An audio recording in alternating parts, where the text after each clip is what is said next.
Hello folks, I'm here in Bartholdi Park, which is owned and operated by the United States Botanic Garden, which is right there. And if you guys saw my other video of the outdoor palms there, that's where I made it, right in that little garden there. There's the Dawn Redwood right there, Metasequoia distroboides. There's more needle palms down there. There's 2 indoor courtyards there, both of which have a lot of palms. Mature Waggy, which is this real prize, some huge needles, and Sable Minor. And there's another Sable Minor down there that I'm going to make a video on in a little bit, but I just wanted to do a little video on this incredible succulent garden here. This is super neat, and I first noticed this at least a year or two ago, and it's super neat, just the number of species they have packed in here. And they've got a lot of yucca and other succulents here, but this is the real, I guess, like the real succulent area, so super duper neat. Let's sort of go through the species here, and then yeah, just sort of show you guys around. So Aristaloe aristata, lace aloe from southern Africa. So this is a species, the genus name is Aristaloe, so it's not actually an aloe. Oftentimes you'll see like Hesperaloe, or a lot of species that'll have maybe like the word aloe in it, or Hesper, or something yucca.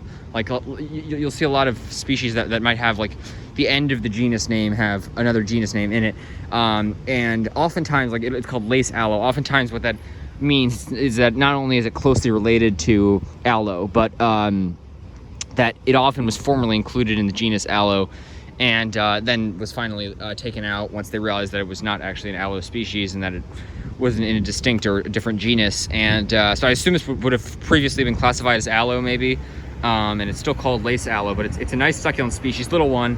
And yeah, so it's not an aloe. All aloe are in the genus aloe, and this is obviously not. Next, we've got a pretty familiar species around here, not only relatively common in cultivation, but and actually a DC area native, and you'll see it in a number of natural places around in the area. And beautiful Opuntia humifusa patch here. This is eastern prickly pear, and native from South Florida, from the Keys all the way up to Connecticut, southern Ontario, and then west, I believe, to eastern New Mexico, and almost not only to the plains, but into the southwest a little bit, sort of to the western plains. So it's got a huge distribution. And obviously I said, southern Ontario and parts of Connecticut, and I believe maybe even the islands like Nantucket and those islands. It is an incredibly hardy species and has no trouble making it through DC winters. Obviously, this is not even the northernmost place it's native. So what happens is it shrivels up in winter. That's just how it naturally happens. I guess you conserve water, and then it sort of plumps back up, and you can see it's really plumping. And in spring is when it sends out not only all these new pads, but also the flowers. You can see there's just one on here right now, but it will have a bunch more soon. And the patch near me has a ton of flowers on it, and I need to make a video on that actually.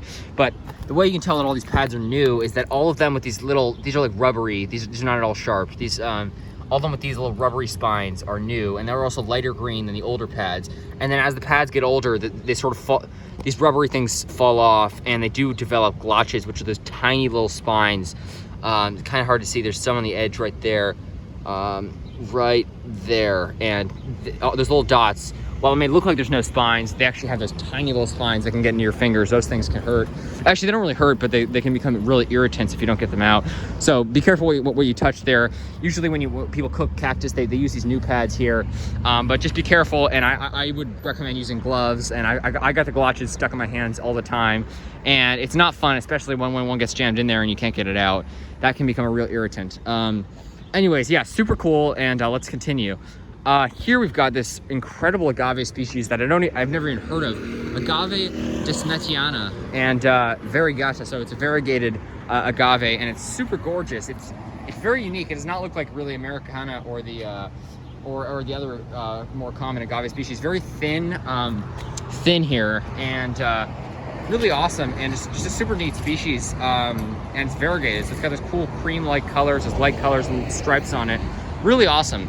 Then we've got, of course, this king of cold hardy yucca. Well, it'd probably be filamentosa, but the king of, I guess, it looks like a desert plant because it is a desert plant. It's native to western Texas and New Mexico. Yucca rostrata, the beaked yucca, an awesome species.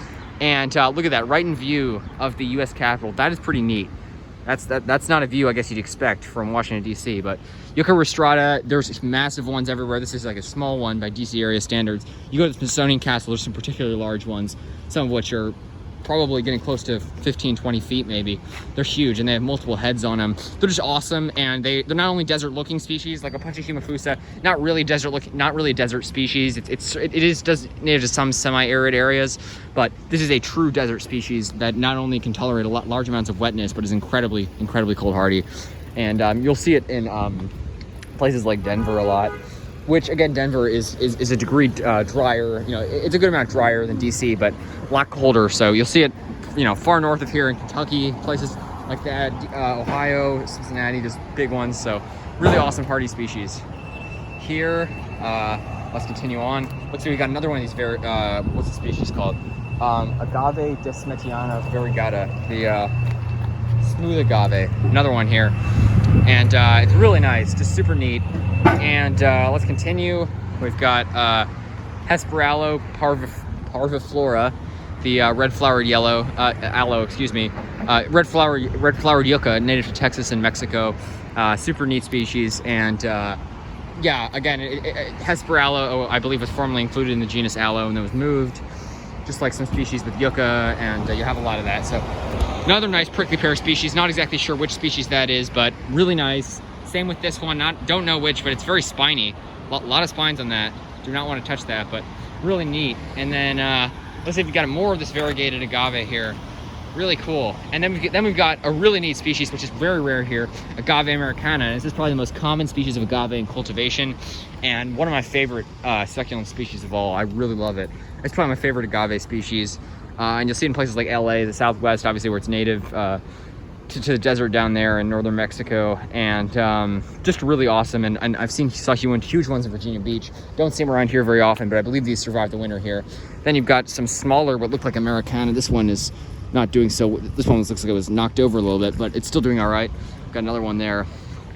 And lastly, we have an Agave Perrii. It looks like another Americana back there, but this is Agave Perrii, a really neat species. Perry's agave native to the southwestern United States and northwestern Mexico, and really awesome. And it's got big spines on it, like sort of reddish purple spines, but just super neat. So you get the idea. Really awesome succulent garden here in Bartholdi Park. Check it out. There's another sable miner just down there. You got to check that out if you're here too. And just an awesome area. There's tons of palms here, lots of exotic plants, especially here at the Botanic Gardens. So thanks for watching, folks. Give you a shot at the Capitol. Stay tuned for more videos, and take care.